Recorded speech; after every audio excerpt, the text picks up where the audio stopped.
Hi everyone, it's Neve here and working for the ScrapFX design team. Today we're making a really quick layout using creating graffiti backgrounds. This is a page in my Use It Up journal. You can see it's a bit scratchy with lots of paint on it, and I'm just going in with some gel medium and some old gel prints, some just trying to think, deli paper that I've scribbled over. All sorts of different little bits and pieces to add some texture into the background. Now, while I didn't really have an idea per se about what I was going to do on this page, I knew I wanted to have texture and I wanted to have lots of layers, and I wanted the layers to kind of be transparent so you could see the layers in the background. And the end piece really reminded me sort of a graffitied wall where you can kind of see the posters in the background and bits have been scraped away, and you can see what's happening. So I haven't collaged the entire piece. I've just added in a few bits and pieces in different areas. Now I'm going in with some liquid acrylics, and these are from Bear. And you can see that while it colours beautifully, it is very translucent, so you can see underneath. You can see that stamped image from ScrapFX, which is one of my favourite stamps.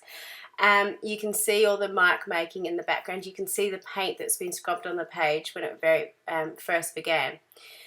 So once I've dried that layer, I'm going back in with another colour. I'm going in with a turquoisey colour, and I'm going to rub off through this stencil so I get that impression. It's called ghosting. You've noticed I dried the layer below. The reason for that is you want to have the layer below dry so you can actually remove the paint. Now I'm going in with a ScrapFX foam stamp of this dot pattern to replicate the pattern of the stencil that I did before. Now I don't tend to clean my stamps very much, and you could see there when I stamped it out that my pink didn't turn out all that pink. I just took a white wipe to the top of my ink pad to wipe off some of the excess ink. So you don't really ruin your stamp pads, you can clean them off, so don't be too concerned if that happened. Now I'm going in with one of the masks from ScrapFX. This is Don't Waste One Moment. I really find it really hard to read this one, but I love the script of it. Basically, it's don't waste one moment, live your life to the fullest. And I'm going in with a metallic fluid acrylic. So this is much more opaque than the fluid acrylics in the background, but it has a beautiful metallic shine to it, and it helps add to the layers and their difference on the page. Because it is a mask, you're going to sort of see you're sponging around the edge, so just be aware of that. You don't want to have really harsh lines. You want to sort of blend it out a little bit. So I'm going back in with some white just to deepen up some of the areas and to make it a little bit more obvious what the text is saying. And you'll notice already when I peeled off that mask, it had sort of a really graffiti type effect. It looked like it sort of been scrolled onto a page. So that's what I sort of wanted in the background.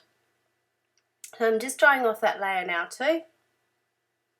And then this is how I end up with my Use It Up pages, because any leftover paint I've got, I scrub into another page in my journal, and that's sort of the start of another background for another day. So as playing around, I knew I wanted to use some tissues, and these are the new rice papers from ScrapFX, and I am in love with these. They are so easy to use, they go so translucent. They've got a really great texture, so you can add paints and colour pencils over the top, which I'm really loving at the moment. And the other thing is, unlike the other collage tissue that you saw me put down before, they've got really defined lines, so you get a really sharp image on your page. So I knew I wanted this image on here somewhere, but I needed to ground her. I didn't know if I wanted to write down at the bottom of the page, but she was a little bit short there, so I wanted to put her up the page, which meant I'm going to have to draw in some of the area. I decided I also wanted a little bit more darkness on the page, so I went back in with the stamp again and some black to deepen that up. And now I'm going in with some neon paints, and this makes a difference to the page. I don't know what it is about neon paints, but they're magic. If you don't have any, I'd suggest you get them. Even if you're not a big neon fan, they can just transform any page. I can't even tell you how they do it. You can see that yellows almost disappear, but in the actual page, when you look at it, you can still see the vibrancy, even though the colour's not really there anymore. It's just the oddest thing, but they're just amazing. You can see I've also overlaid the paint onto the masked image that I put on, and you can still see it coming through. The reason for that is the neon paints are also translucent, like the liquid acrylics in the background, so they work really, really well together. You can see how translucent that image has got. Now I've put some matte medium over it, and I'm also putting on one of the quotes, "Life is tough, darling, but so are you." So I thought I'd just add it in together. Now when you dry it off, it does go slightly cloudy again, because obviously the paper isn't wet anymore, but you can still see the background, which is what I really love, and you get that build up of what's happening in the background and what's happening in the foreground. I love these images. I have done another one using one of these rice papers because they really remind me of the pop art, sort of Roy Lichtenstein, Andy Warhol type images, so they really appeal to me. Just to ground my image, I'm just making a simple sort of shoulder shape. I've put in some Paper Artsy paint in a really pale colour and wiped most of it off, but the reason I've done that is to give a little bit of tooth to the image so I can colour over it. The rice paper's got a beautiful texture to it that catches colour pencil. I knew I wanted to do some colour pencil over the top of this, so I needed to give some tooth to the background as well, so I could do that. If you didn't have that paint, you could certainly use maybe a clear gesso. It would work the same way. So I'm just starting off with some dark colours. I'm starting off with my dark purples. I tend to do my shading in purples, colours of purple. I don't know why, they just are colours.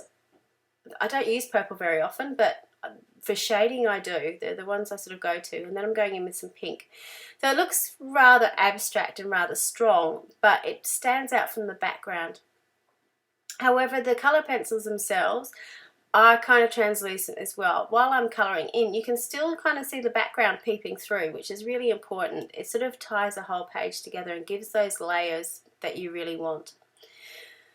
So now I'm going in with the black pencil and sort of drawing in a simple shape for the clothes, I suppose, or her shoulders. I know they're not perfect, but they'll do. And just using contrasting colours. So I'm going in with the blues. I could probably use something, a colour from the background, but I wanted to have something opposite, and it kind of, I think I must have been looking at the other page because I saw the blues there and thought, oh, I like that colour, so I borrowed those. So again, I'm going in with some lighter and darker shades just to give some shadows.